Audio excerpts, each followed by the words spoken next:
I'm Kathy and welcome back to my channel. Today I'd like to share with you my own bubble bar recipe. I know that most of the people out there are selling their bubble bar recipe for $20 or more, but for me, I'm giving it away for free for two reasons. Number one reason is that it's April and it's my birthday month, so I feel like sharing and giving it away to everyone. And the second reason is that I had a few requests from my friends and another YouTube friend. Her name is Yuji. Hi Yuji! So without further ado, let's have fun and let's get started. Let's start off by weighing all the dry ingredients inside the plastic bag and then make a knot out of it. Shake it gently. Our aim is to obtain a homogeneous mix. Homogeneous means even distribution of the powder. And then transfer the whole bag inside the mixing bowl. Cut at the lower right or left end of the bag and pour it gently. This will help to mix the powder homogeneously and also avoid the spreading of the dust all over the place. Next, make a mini crater at the center of the powder mix and pour the wet ingredients. The wet ingredients already have the aroma inside. And then, let's mix it again to obtain a homogeneous mix. The mixing is very simple. It is like making a dough for bread. But if you want to further learn on how to do the mixing, you can refer to my previous video on making bath bombs.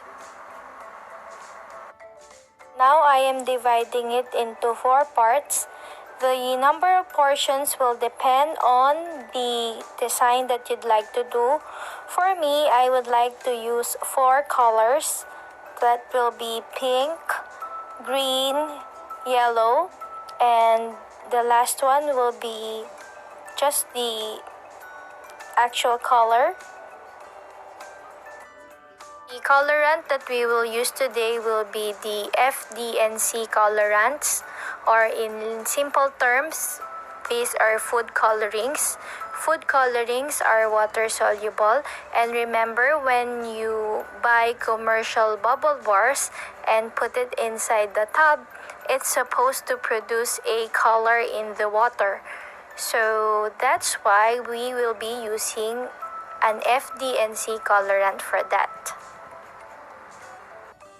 The amount of colorant would depend on you and on your preference. You can add more if you want it darker, or you can add less if you want it to look like a pastel color or maybe light color. It will all depend on your design and on how you would like the bubble bar to look like. Then we need to blend it properly. Blending it is like mixing it and pressing it at the same time. Just have to continue until you obtain your desired shade. As I've already mentioned, just add more or less. It will all depend on you. So you can transfer it into a plastic wrap, a wax paper, or a parchment paper. Here I have used a wax paper. The first color that you would put in would be the outer color of your bubble bar. Using a rolling pin, you can flatten the outer color. Just roll it in and flatten it. So as I've already told you, this is like making bread. So can we just call this a dough so that I can easily describe this one? I really don't know how to call it. Next, you can add the next color that you want. Just have to repeat the steps that we have done a while ago. You have to flatten it on top of the other color using a rolling pin. Next, you can put the next color on top of the previous layer that you've made. If you notice, here I am making a canal from the pink dough. This step is not required, and the reason why I am doing this right now is because for my design, I have decided that I would like to see a two-tone color on my bubble bar. Remember what I have told you a while ago? The first color that you would put in will be the outer color of your bubble bar. I just find that the usual one color outer layer is so boring, so I've decided to just put it in. It will all depend on how you would like to do that. So it's up to you. That is my own preference, and each of us will have our own design ideas. So I'll leave that one to you. If you want to do that, it's fine. If you don't, then it's all up to you. Next, you can put the next layer. Here I have placed the color yellow, and then using a rolling pin, flatten it again. And then we can add the last color. If you notice, every time something sticks into the rolling pin, I don't put it back into the dough. You can put it back, but for me, I prefer not because I am saving it for another design option. Next, we will make something like a sushi roll or a Swiss roll. So you just have to hold the end of the wax paper and then bring it forward. So bring it forward, it means roll it away from you. Or maybe you can also roll it going to your side. It doesn't really matter. The aim is to make a roll out of it, just like what I'm doing right now. Okay, while I'm doing this, let me just tell you that for the last color, if you have noticed, I didn't flatten it just like the rest of the colors that I have done a while ago. Simply because I would like the center of my bubble bar to have like a dot or a single color in the middle of it. If you would flatten it, what will happen is like you will have a layer of pink, green, yellow, and white. And when you roll it, you can see the separation between this color and it's like a swirl.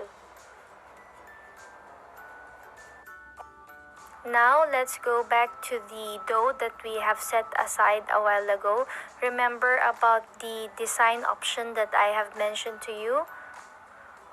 That's what I am doing right now.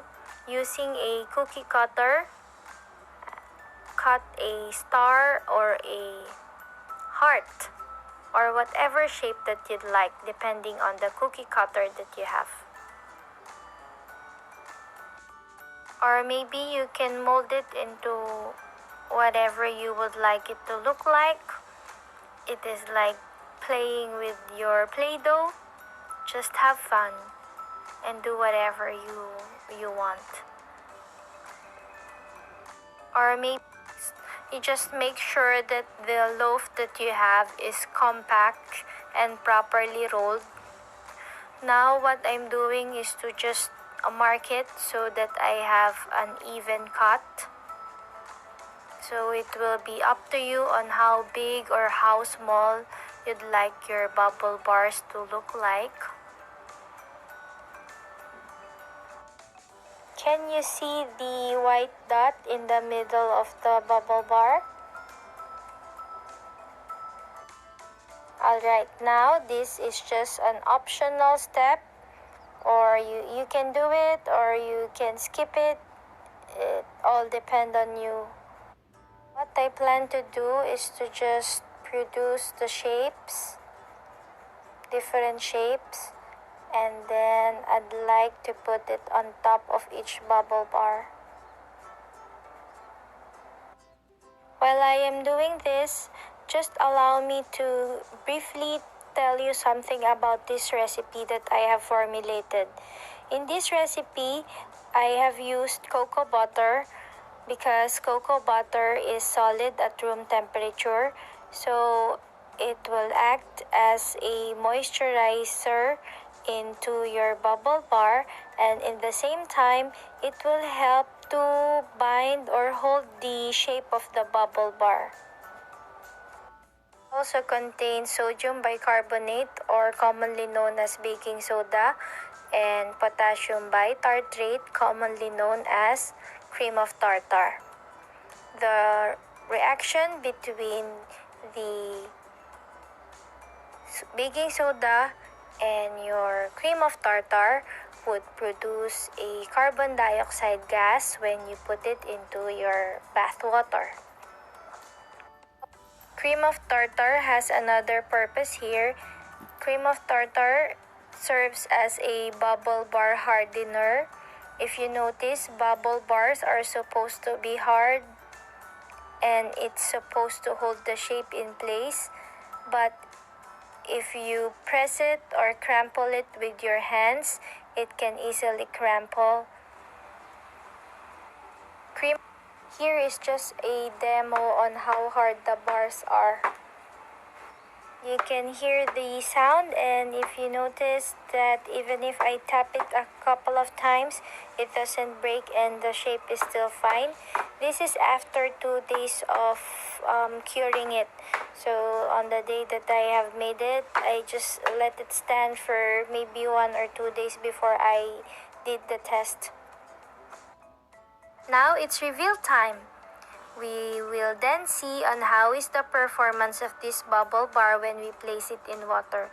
This is the leftover bubble bar that I have crumpled with my palm, and you just can see how this one easily breaks,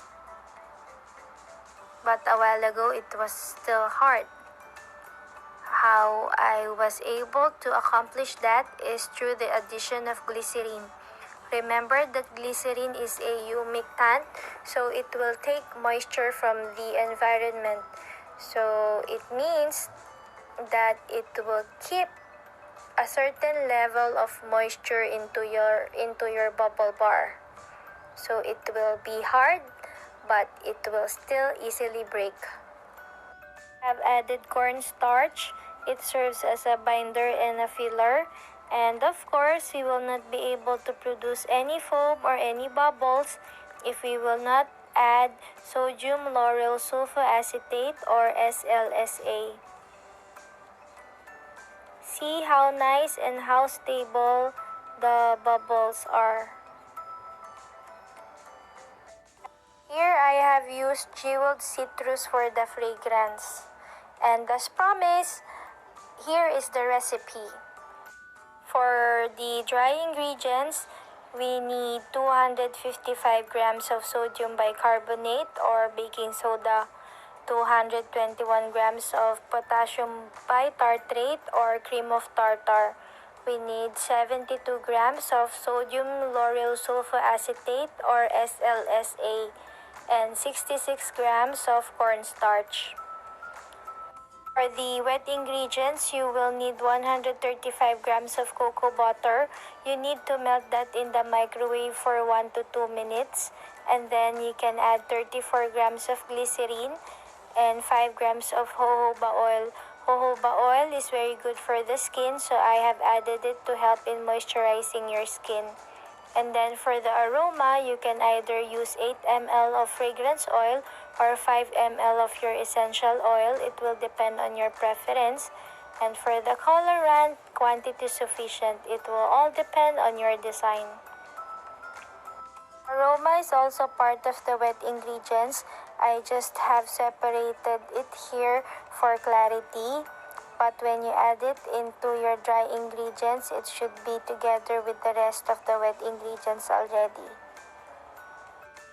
Here are some photos of the bubble bar that I have produced.